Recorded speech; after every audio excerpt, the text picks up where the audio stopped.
All right, Shabbat Shalom, Shabbat Shalom, Shabbat Shalom.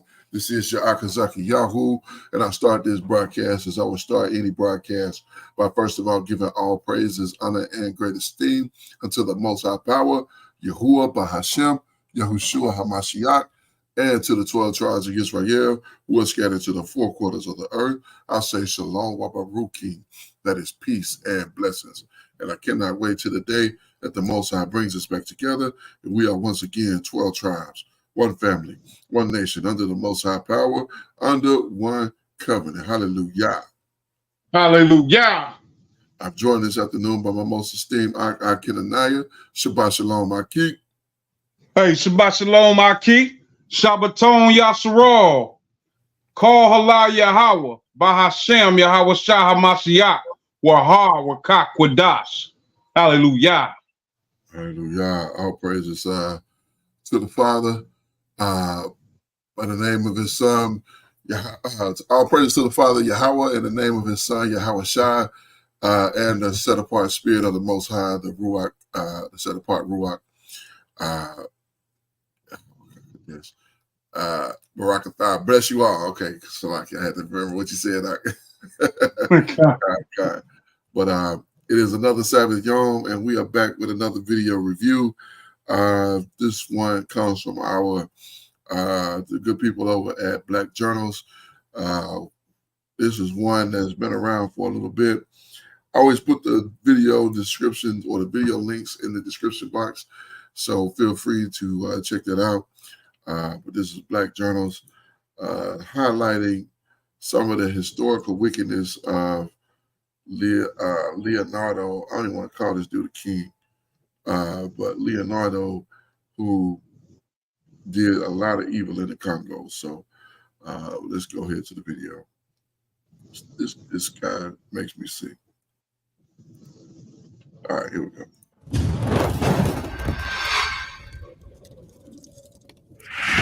Prepare yourself for a chronicle of suffering so intense it chills the soul. Imagine an entire nation held hostage, forced to bleed its resources for a greedy king's ego. Rubber wasn't the currency here, it was human lives. The forced labor beyond cruel, and failure to meet quotas became death sentences, met with the grim punishments of amputations of the human hands and the legs on a daily basis for the economic rewards of sadistic soldiers. This is the story of the Congo Free State, where King Leopold II built his fortune on the backs of the Congolese at large, squeezing their lives into rubber sap, their screams into ivory trinkets. The Congo had become an industrial slaughterhouse, churning out human misery for profit. The systematic dehumanization that swallowed millions, fathers, mothers, and even children, were not spared. Today, we are taking a dive at the grim punishments in the Congo Free State under King Leopold II. Before we continue, don't forget to support our works by hitting that like button on your screen. Share with your families and friends to keep spreading our eye-opening Black narrative, and kindly subscribe to keep the channel growing. The Congo Free State, also known as the Independent State of the Congo, was once a private possession owned by King Leopold II of Belgium from 1885 to 1908. King Leopold II became interested in the region during Sir Henry Morton Stanley's exploration of the Congo River between 1874 and 1887. Leopold's claim to the vast region, approximately one-third the size of the continental United States, was established in the 1880s as the private holding of a group of European investors headed by the king. In November 1877, Leopold formed the Committee for Studies of the Upper Congo to open the African interior to European trade along the Congo River. Between 1879 and 1882, Stanley, working for Leopold and the European investors, established stations on the Upper Congo, where he opened negotiations with local rulers. By 1884, the Association of Internationale du Congo had signed treaties with 450 independent African entities. Based on these treaties, It then asserted its right to govern all the territories comprising the Congo Free State. During the Berlin Conference of 1884 to 1885, where European nations partitioned the African continent, the region was officially named the Congo Free State, and the conference recognized Leopold, who had long held ambitions for colonial expansion, as its sole owner. Leopold, the only European to be granted private ownership of an African territory, in turn promised to bring civilization to the people in the area as his main goal. The territory under Leopold's control exceeded 2.6 million kilometers square. Amid financial problems, it was directed by a tiny cadre of administrators drawn from across Europe. Initially, the quasi-colony proved unprofitable and insufficient, with the state always close to bankruptcy. The boom in demand for natural rubber, which was abundant in the territory, created a radical shift in the 1890s. To facilitate the extraction and export of rubber, all vacant land in the Congo was nationalized, with the majority distributed to private companies as concessions. Some were kept by the state. By the early 1890s, under Leopold's rule, the Congo Free State would become notorious for its cruel treatment of the Congolese. These atrocities were particularly associated with the labor policies enforced by colonial administrators, used to collect natural rubber, palm oil, and ivory for export. Between 1891 and 1906, the companies were allowed free rein to exploit the concessions, with the result being that forced labor and violent coercion were used to collect the rubber cheaply and maximize profit. The Free State's military force, the Force Publique, led by European officers in the employ of Leopold, enforced the labor policies. Individual workers who refused to participate in rubber collection could be killed, and entire villages razed. Another major cause of the population decline was disease, which was worsened by the social disruption caused by the atrocities of the Free State. A number of epidemics, notably African sleeping sickness, smallpox, swine influenza, and amoebic dysentery, ravaged indigenous populations.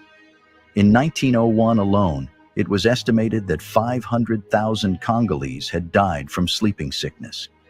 Disease, famine, and violence combined to reduce the birth rate, while excess deaths rose.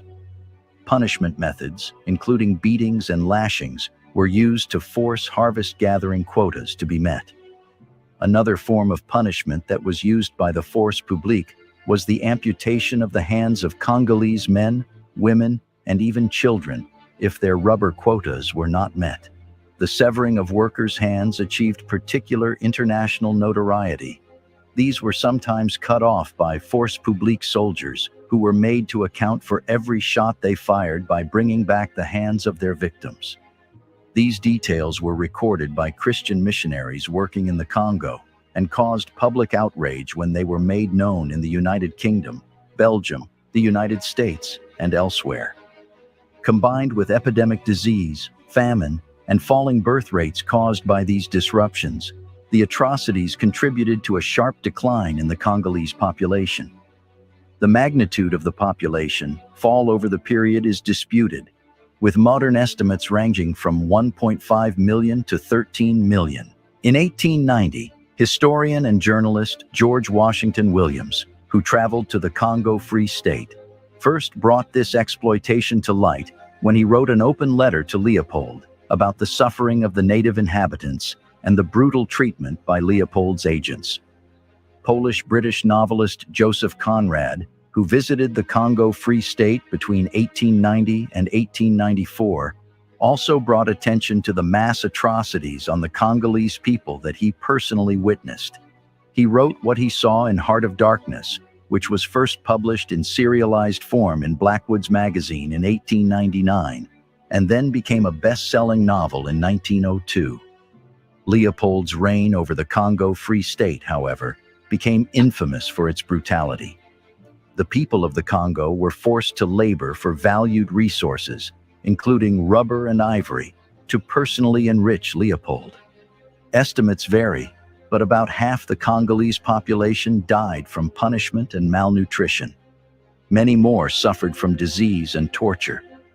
Among those who weren't killed, many were punished by having a hand and foot amputated or one out of both. The people of the Congo did not suffer these injustices without fighting back.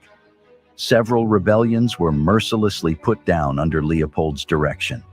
In addition, to facilitate economic extraction from the Free State, land was divided up under the so-called domain system, in other words called regime domanial, in 1891. All vacant land, including forests and areas not under cultivation, was decreed to be uninhabited and thus in the possession of the state, leaving many of the Congo's resources, especially rubber and ivory, under direct colonial ownership. Leopold kept 250,000 kilometers square of territory, known as the Crown Domain, in other words, Domaine de la Couronne, under personal rule, which was added to the territory he already controlled under the private domain, Domaine privé. Thus, most economic exploitation of the Congolese interior was undertaken by Leopold and the major concessionaires. The system was extremely profitable, and Abir made a turnover of over 100% on its initial stake in a single year. The king made 70 million Belgian francs profit from the system between 1896 and 1905. The Free State's concession system was soon copied by other colonial regimes, notably those in the neighboring French Congo. Now come, let's peer into this dark age to have a look at the atrocities inflicted on the people of the Congo Free State. 1. Red rubber system and forced labor. With the majority of the Free State's revenues derived from the export of rubber, a labor policy, known by critics as the red rubber system, was created to maximize its extraction. Labor was demanded by the administration as taxation. This created a slave society as companies became increasingly dependent on forcibly mobilizing Congolese labor for their collection of rubber. The state recruited a number of black officials, known as capitans, to organize local labor. However, the desire to maximize rubber collection, and hence the state's profits, meant that the centrally enforced demands were often set arbitrarily, without considering the numbers or the welfare of workers. In the concessionary territories, the private companies which had purchased a concession from the Free State administration were able to use virtually any measures they wished to increase production and profits without state interference. The lack of a developed bureaucracy to oversee any commercial methods produced an atmosphere of informality throughout the state in regards to the operation of enterprises, which in turn facilitated abuses. Treatment of laborers, especially the duration of service, was not regulated by law and instead was left to the discretion of officials on the ground.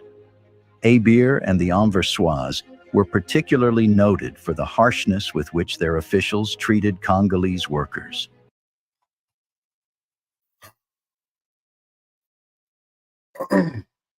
So basically what he's saying is they had the authority to basically do whatever it is they wanted to do, as long as it was in the name of driving production.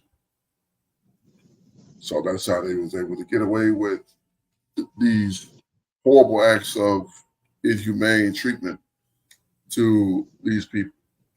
Now, people may be saying, because we covered these before, you've had a couple of videos on these, and here you are covering it again. You always get bent out of shape about it. Why do you continue to cover it? Because these are our people. People in Congo are Bantu Israelite people. They were then, they are now. And even today in Congo, our people are treated inhumanely in certain areas, in certain situations, and so on and so forth. So our people there are still not where we need to be. Come. I mean, in places here in the United States, we're treated inhumanely. You know, in places here all over the earth, we're treated inhumanely. And most all places we're treated second class at the least. So, but these things are hard to deal with. But we have to deal with these things because we got to understand that the curses are on our people, regardless of where you are, regardless of where you live, regardless of your situation, your circumstance, the land. These are the realities, and this has always been our reality. So, yeah, but because they in the name of driving production, they could do whatever they wanted to do. That's why they were able to create these, not create, but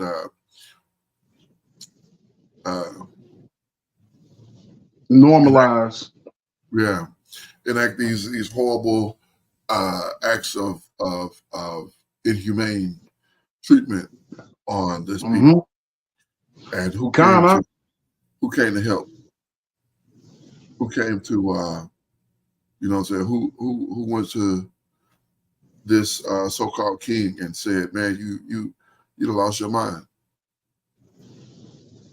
You know, who did these acts? So horrible. Got someone of that?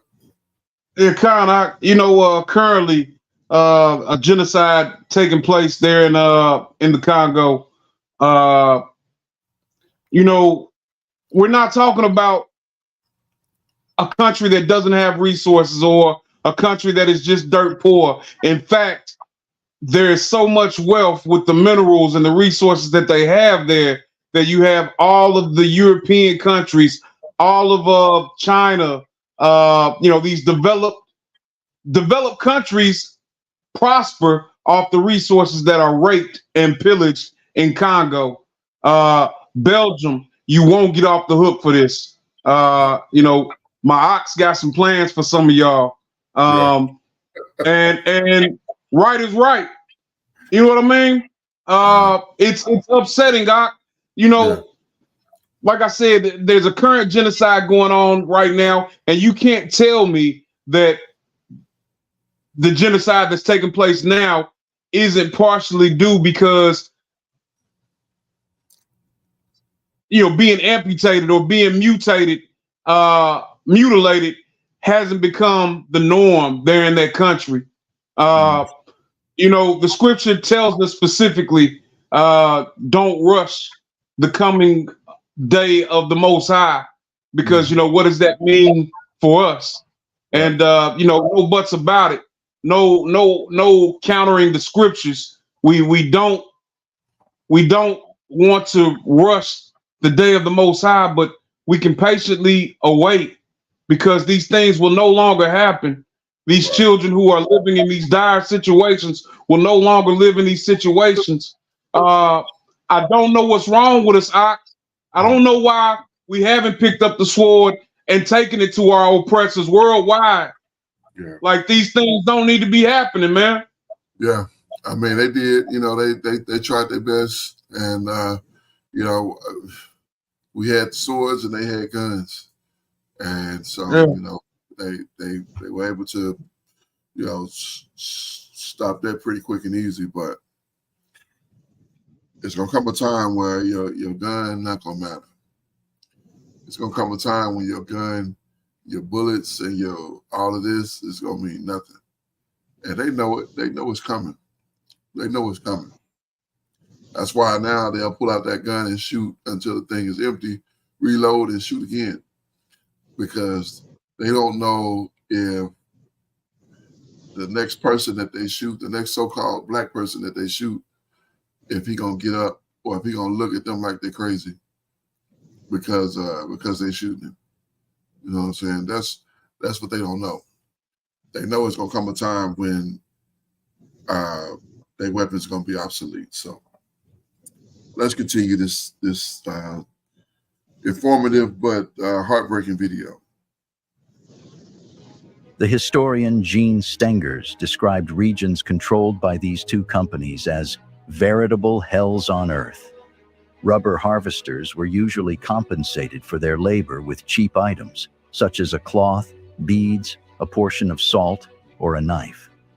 On one occasion, a customary chief who ordered his subjects to gather rubber was rewarded with slaves. Workers who refused to supply their labor were coerced with constraint and repression. Dissenters were beaten or whipped with the shikot. Hostages were taken to ensure prompt collection, and punitive expeditions were sent to destroy villages which refused. The policy led to a collapse of Congolese economic and cultural life, as well as farming in some areas. Much of the enforcement of rubber production was the responsibility of the Force Publique, the colonial military. The force had originally been established in 1885, with white officers and non-commissioned officers and black privates recruited from as far afield as Zanzibar, Nigeria, and Liberia. In the Congo, it recruited from specific ethnic and social demographics. These included the Bangala, and this contributed to the spread of the Lingala language across the country, and freed slaves from the eastern Congo. The so-called Zapo Zaps from the Songye ethnic group were the most feared. Reportedly, cannibals, the Zapo Zaps, frequently abused their official positions to raid the countryside for slaves. By 1900, the Force Publique numbered 19,000 men. In addition to the army, rubber companies employed their own militias, which often worked in tandem with the Force Publique to enforce their rule. Yeah. So these Songye people, were they saying that they were enslaving the people, or? They were, so they recruited them. What he was saying, we can back up a little bit. They recruited them for, as part of the, basically as part of the force that were enforcing this labor of gathering rubber and all of these resources here. And see, that's very troubling, because if this is the Songye people that I'm thinking that it is, these were definitely Israelites. Even their names, they come from the Songye dynasty, which they are noted in history to have, even before the 11th century, they had 10 Hebrew kings that were practicing Hebrews. Wow. Well, he called them cannibals. Wow. Yeah. So they may have been overtaken by some other people, intermixing, and may have been taken over by, some other tribe or some other nation. But here, let's go back and see what he said. Slaves. By 1900, the Force Publique numbered 19,000 men. In addition to the army, rubber companies employed their own militias, which often worked in tandem with the Force Publique to enforce their rule. The red rubber system emerged with the creation of the concession regime in 1891 and lasted until 1906, when the concession system was restricted. At its height, it was heavily localized in the Equateur, Bandundu, and Kasai regions. 2. Mutilation and brutality. Failure to meet the rubber collection mutilation system was 91. Red rubber worked in addition to 1800 official positions, reportedly from the Song slaves from the eastern Congo. Gala language. These include it recruited numbers and 8 colonial military. The force had originally been established in 1885, with white officers and non-commissioned officers and black privates recruited from as far afield as Zanzibar, Nigeria, and Liberia. In the Congo, it recruited from specific ethnic and social demographics. These included the Bangala, and this contributed to the spread of the Lingala language across the country. So he mentioned the Bangala there, Want to say Bangala is if I may be mistaken on that, but I have to look that up and see if that's what I'm thinking about. Bangala. All right, let's continue. And freed slaves from the eastern Congo. The so-called Zapo Zaps from the Songye ethnic group were the most feared. Reportedly, cannibals, the See that? Zapo Zaps from, what do you say? Songye people. Songye, yeah. Reportedly cannibals. So, Zapo Zaps.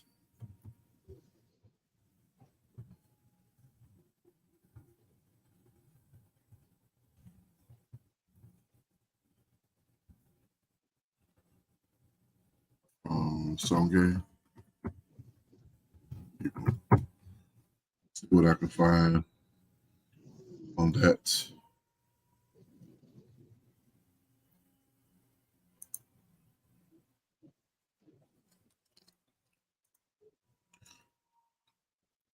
All right, so according to what's written in Wikipedia, we know Wikipedia is free writing capability, but this is the information that we see right off the top here.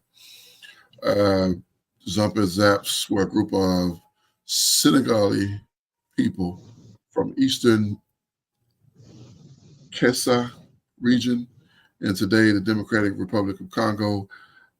They were as allies of the Congo Free State authorities while trading ivory, rubber,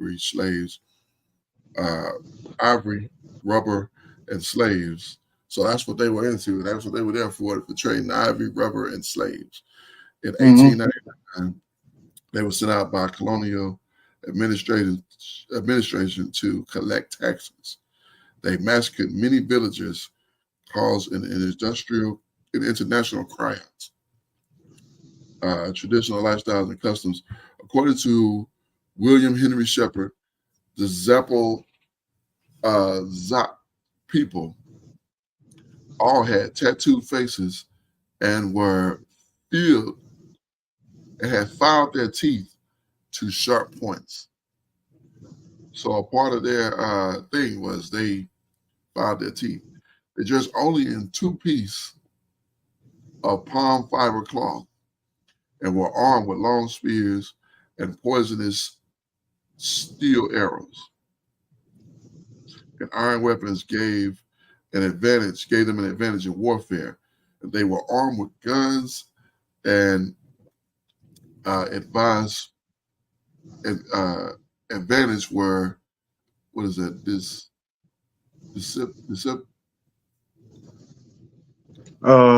Nzapa. Oh, decisive. Decisive, Slacky. Advantage were decisive, Slacky. They also use battle axes known as Nuzapa or Nuzap or I don't know how to pronounce that word. Zapaza, which gave them their name. So anyhow,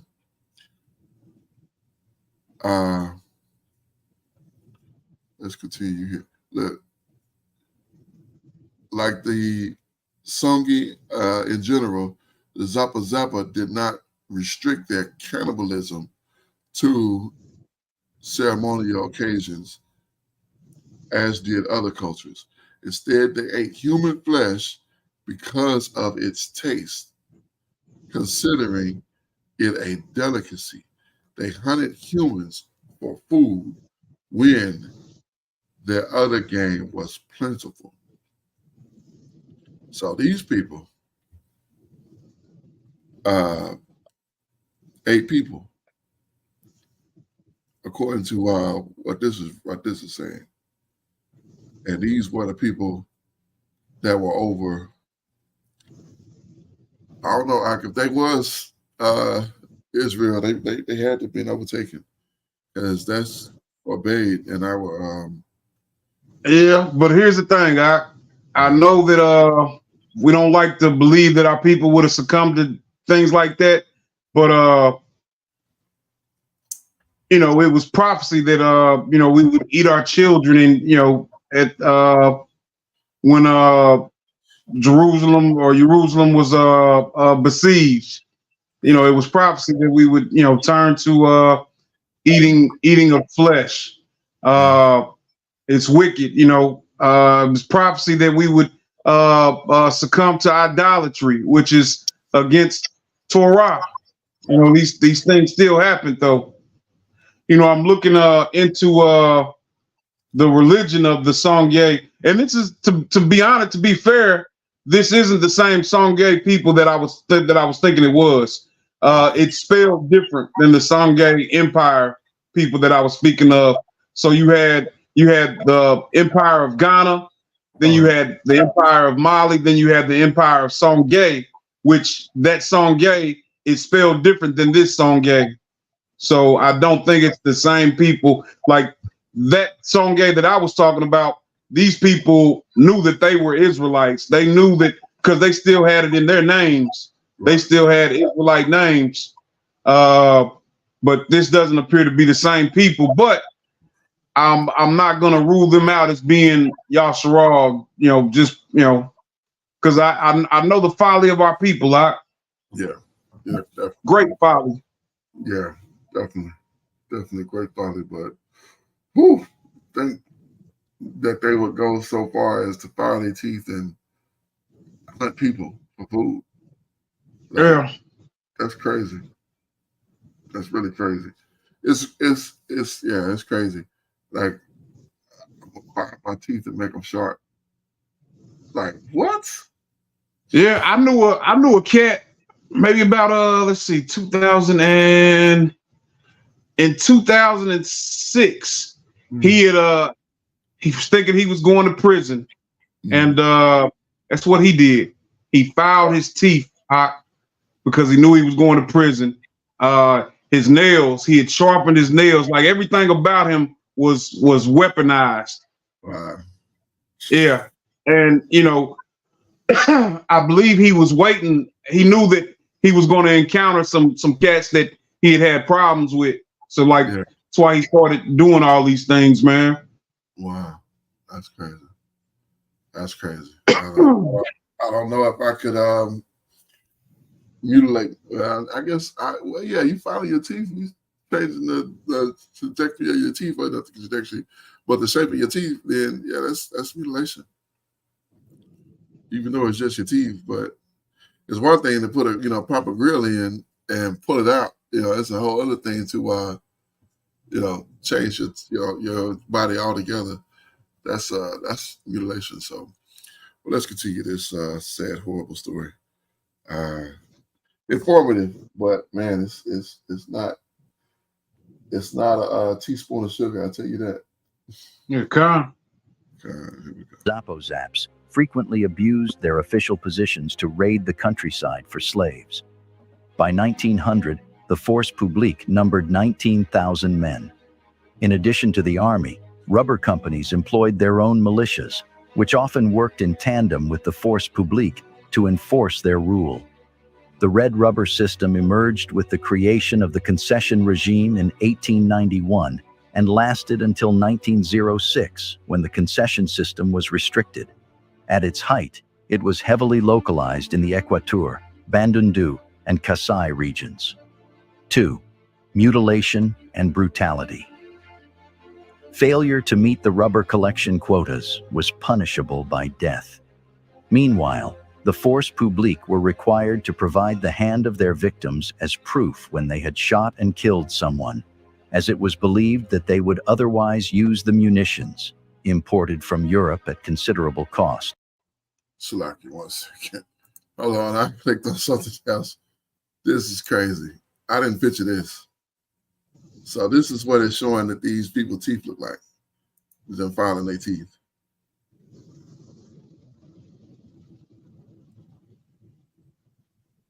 That's like completely crazy. Yeah, I mean, they'd have to be careful not to bite their own tongues off. That's crazy.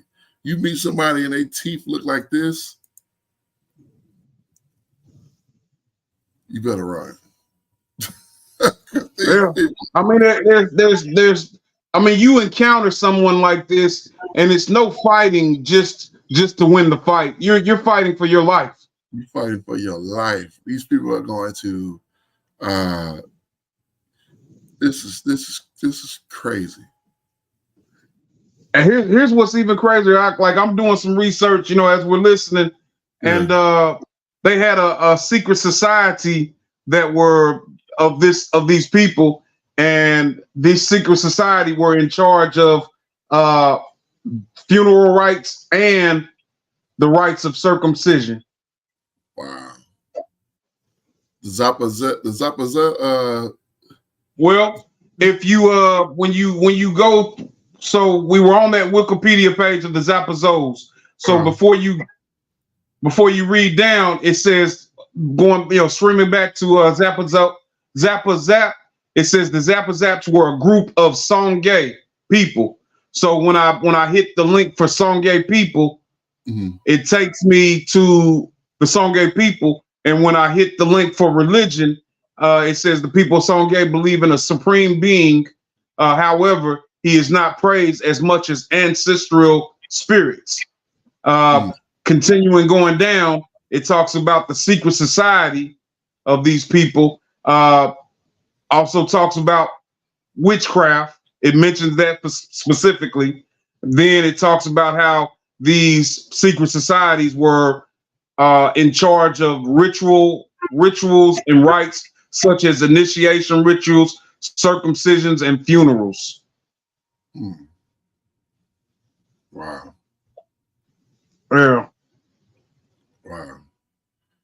These people, that's sickening. Yeah. Man, our people done went way out there. I mean, but this is to be honest, we wonder why things are so messed up with our people back on the continent. And this is partially why. This is part of the reason why. Look at some of the things that our people are into, Right. Whew. Who would have thought? That make my skin crawl when just think about just the type of things that our people are doing and fighting. This crazy stuff. Just crazy, completely crazy. All right, let's get back to the video. My goodness, my stomach gonna be upset. That ain't have nothing to do with the dude in Belgium. None of this got anything to do with these our people being off, which makes my stomach hurt even worse. Honestly, I thought this video was going to be different than what it's turned out to be. Wow, man, crazy. Let's continue. For hunting or to stockpile them for mutiny. As a consequence, the rubber quotas were in part paid off in cut-off hands. A Catholic priest quotes a man, Swambe, speaking of the hated state official Léon Fievez, who ran a district along the river 500 kilometers north of Stanley Pool, now called Pool Malebo, the river serving as the border between the Republic of the Congo to the north and the Democratic Republic of the Congo to the south. One junior officer described a raid to punish a village that had protested. The officer in command ordered us to cut off the heads of the men and hang them on the village palisades, and to hang the women and the children on the palisade in the form of a cross. After seeing a Congolese person killed for the first time, a Danish missionary wrote, "The soldier said, 'Don't take this to heart so much. They kill us if we don't bring the rubber. The commissioner has promised us if we have plenty of hands, he will shorten our service.'" In Forbath's words, in theory, each right hand proved a killing. In practice, to save ammunition, soldiers sometimes cheated by simply cutting off the hand and leaving the victim to live or die. Several survivors later said that they had lived through a mass killing by acting dead, not moving even when their hands were severed, and waiting till the soldiers left before seeking help. In some instances, a soldier could shorten his service term by bringing more hands than the other soldiers. which led to widespread mutilations and dismemberment. Historian David Van Raybroek stated that the photographs of mutilated people have created a misconception that dismemberment of the living was a widespread practice. He wrote that while dismemberment of the living did occasionally happen, the practice was not as systemic as often presented. John Stengers and Daniel van Groenewegen have also stated there was no systemic practice of dismembering living people as a punishment for not producing enough rubber. Most cases of dismemberment of the living were caused by soldiers who had shot people and had cut off their hands thinking they were dead while they were in fact still alive. 3. Prisons and hostage. So basically what he's saying is that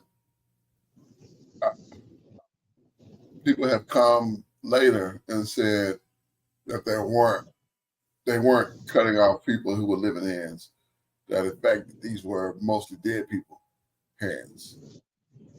But they did, why they cutting off their hands? To show that they did? Right. Because the punishment and the pictures that were taken were of living people with severed hands and 7 feet. He showed that picture of that of the man who they cut out, who they did kill his daughter, but before, I don't know if it was before they killed her or after, her hands were set in front of him and he was just staring at him like, because he didn't get enough rubber. We saw that in a different video. I'm about to be sick to my stomach. But yeah, I don't understand these people. How you gonna come back time later and say no, that wasn't the case? Like like yeah, when we see these pictures of these people standing there showing their amputated body parts, standing up, but yet you're gonna say this was not the norm?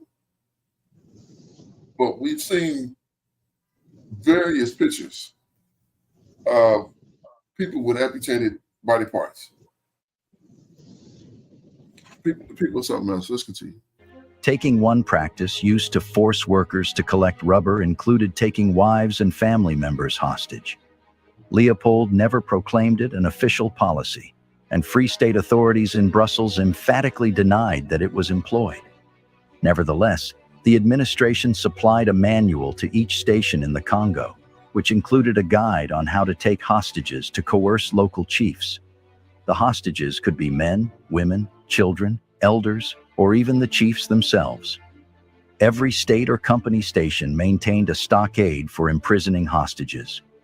ABIR agents would imprison the chief of any village which fell behind its quota. In July 1902, one post recorded that it held 44 chiefs in prison. These prisons were in poor condition, and the posts at Bongandanga and Mompono each recorded death rates of 3 to 10 prisoners per day in 1899. Persons with records of resisting ABIR were deported to forced labor camps. There were at least 3 such camps, one at Lareko, one on the upper Moringa River, and one on the upper Lapori River. 4. Wars and rebellions. Aside from rubber collection, violence in the Free State chiefly occurred in connection with wars and rebellions. Native states, notably Masiri's Yeki Kingdom, the Zonde Federation, and Swahili-speaking territory in the eastern Congo under slave trader Tipu Tip, refused to recognize colonial authority and were defeated by the force publique with great brutality during the Congo Arab War. In 1890, a military mutiny broke out among the Batatela in Kasai, leading to a 4-year insurgency. The conflict was particularly brutal and caused a great number of casualties. 5. Famine. The presence of rubber companies such as ABR exacerbated the effect of natural disasters such as famine and disease. ABR's tax collection system forced men out from the villages to collect rubber, which meant that there was no labor available to clear new fields for planting. This, in turn, meant that the women had to continue to plant worn-out fields, resulting in lower yields, a problem aggravated by company sentries stealing crops and farm animals. The post at Bonginda experienced a famine in 1899, and in 1900 missionaries recorded a terrible famine across Abir's concession. 6. Look, they didn't do this. They wouldn't take the land, I can't even talk. They wouldn't give the land its Sabbath. And because they didn't get the Sabbath, they wouldn't produce. And end up getting a famine out the deal. Man, that's crazy. That's not crazy. I mean, that's just miraculous how the Most High word is just so prevalent, so right in your face, like every step of the way. Yeah. He said no getting around. No getting around it. And that's where the family come from. Like, man, let's continue. Child colonies. Leopold sanctioned the creation of child colonies, in which orphaned Congolese would be kidnapped and sent to schools operated by Catholic missionaries in which they would learn to work or be soldiers. These were the only schools funded by the state. More than 50% of the children sent to the schools died of disease, and thousands more died in the forced marches into the colonies. In one such march, 108 boys were sent over to a mission school, and only 62 survived, 8 of whom died a week later. Labor of non-Congolese. Indigenous Congolese were not the only ones put to work by the Free State. 540 Chinese laborers were imported to work on railways in the Congo. However, 300 of them would die or leave their posts. Caribbean peoples and people from other African countries were also imported to work on the railway, in which 3,600 would die in the first 2 years of construction from railroad accidents, lack of shelter, flogging, hunger, and disease. 8. Cannibalism. Cannibalism was widespread in parts of the Free State area when the state was established, and the colonial administration seems to have done little to suppress it, sometimes rather tolerating it among its own auxiliary troops and allies. During the Congo-Arab War in 1892 to 1894, there were reports of widespread cannibalization of the bodies of defeated combatants by the Batetela allies of the Belgian commander Francis Danis. After a brutally suppressed rebellion that followed the completion of the war, a young Belgian officer described the subsequent consumption of the victims' bodies as horrible but exceedingly useful and hygienic. Officially, cannibalism was outlawed in the force publique and even punishable by death. When sending out punitive expeditions against villages unwilling or unable to fulfill the government's exorbitant rubber quota, Free State officials nevertheless repeatedly turned a blind eye both to arbitrary killings of those considered guilty, as well as to the cannibal feasts celebrated by native soldiers that sometimes followed. In various cases, they even handed captives, including infants and old women, over to their soldiers or local allies, implicitly or even explicitly allowing them to kill and eat them. Generally, most Free State officials seem to have had little interest in stopping cannibal customs. One of them, Guy Burroughs, wrote that when he was stationed near the Mongala River, he and his colleagues were well aware that scores of slaves were being sold to supply meat to the people on the other side of the river.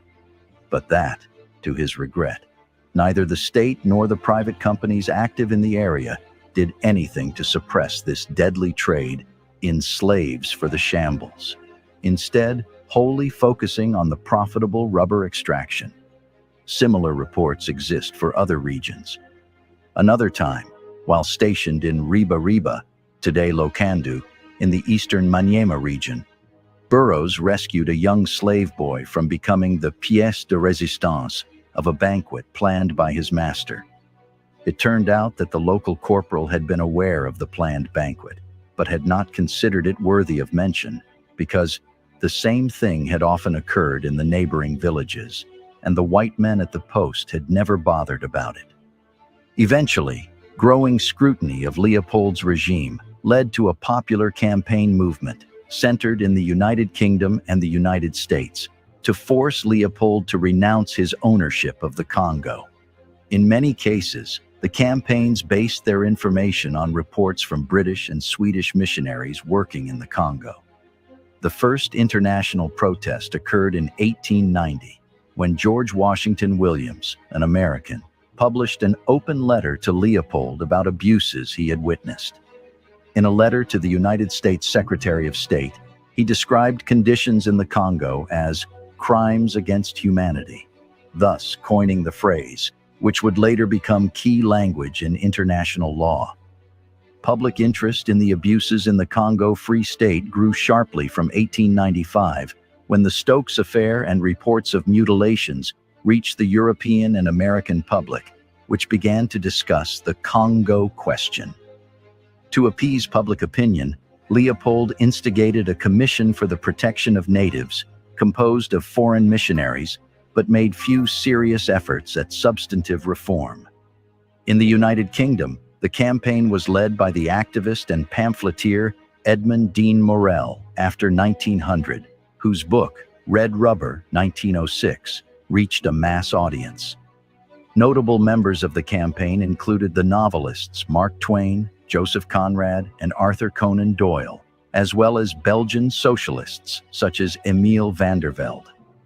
In May 1903, a debate in the British House of Commons led to the passing of a resolution in condemnation of the Congo Free State. A few days later, the British consul in the town of Boma, Roger Casement, began touring the Congo to investigate the true extent of the abuses. He delivered his report in December, and a revised version was forwarded to the Free State authorities in February 1904. Morel's campaign methods included using newspaper accounts, pamphlets, books, eyewitness testimony, and pictures of victims that came from missionaries to convey the story of horror in the Congo Free State. As a result of Morel's campaign, the Congo Reform Association, CRA, was established in 1904 to promote reform of the Congo Free State. In 1908, under the pressure of the CRA and other international groups, the Belgian government took control of the Congo Free State from Leopold and renamed it the Belgian Congo. In closing, echoes of screams still hang heavy in the Congolese air, a chilling chorus of a nation punished not for crimes, but for the misfortune of riches beneath its soil. In Leopold's twisted regime, hands became currency, severed not for theft, but for the shortfall of rubber. The Congolese spirit, though wounded, refuses to be crushed. Let the memory of their suffering not be a shroud of despair, but a torch guiding us towards a world where exploitation is not rewarded, and human dignity is the only currency worth collecting. That brings us to the end of this video segment. Oof. Yeah. Chilling reality that faced these people in these circumstances. And even more frightening, the idea that people who would fall into cannibalism and all manner of complete wickedness,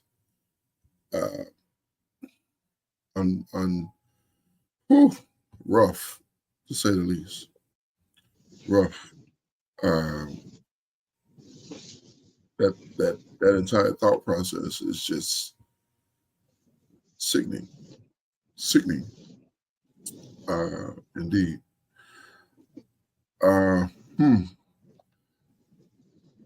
So yeah, we've seen many of these videos before. I'm almost at a loss of words because of this. This was deeper than what I anticipated, and yeah, I really wasn't prepared, honestly, to find all this information out. I knew that they were over there cutting up people's hands and feet and putting a lot of people to death, creating just horrible atrocities. But some of the numbers that he talked about, some of the actions that he talked about, and some of these people that he brought in to work against these people in the Congo, I wasn't ready for it. I was not prepared for it. And it's sickening, to say the least. It's sickening to think that these things happen with our people. And it was some of our people perpetrating it. Perpetrating.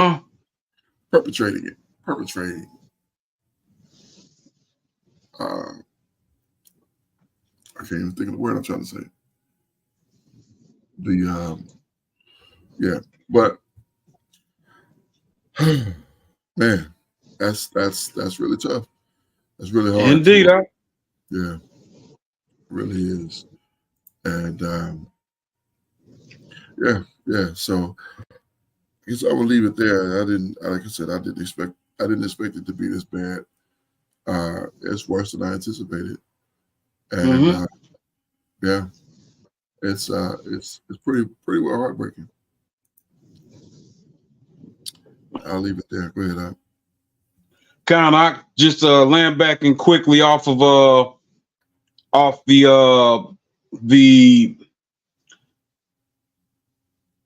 trying to think of the word.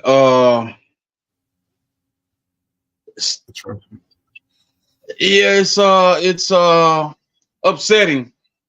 I remember when we were covering and what I mean, it's upsetting that some of our own people would aid the oppressor in oppressing our people. I remember us being equally upset when we were reading the book of Maccabees and how some of our people were traitors then. Yeah. We it's a continuous thing, Mark, that we see. A lot of our people's downfall, you will have some wicked brothers that will be assisting the enemy. Yeah.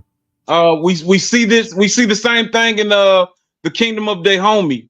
The kingdom of Dahomey enslaved so many people in West Africa. They themselves were Israelites. Even today, you have brothers selling dope to their brothers and sisters. Putting that bondage upon their brothers. For $1. Yeah, for $1. So these atrocities continue, and man, we patiently await to when righteousness will be the norm. And you think you're gonna get away with this wickedness? You got another thing coming, man. Right. You will be made an example of. Yeah, indeed, and that's it's the crazy thing about it, because you put yourself in a position and you think that's it. You think that's it. Like, no, you're gonna have to. It's payment for all of this has to be. None of these.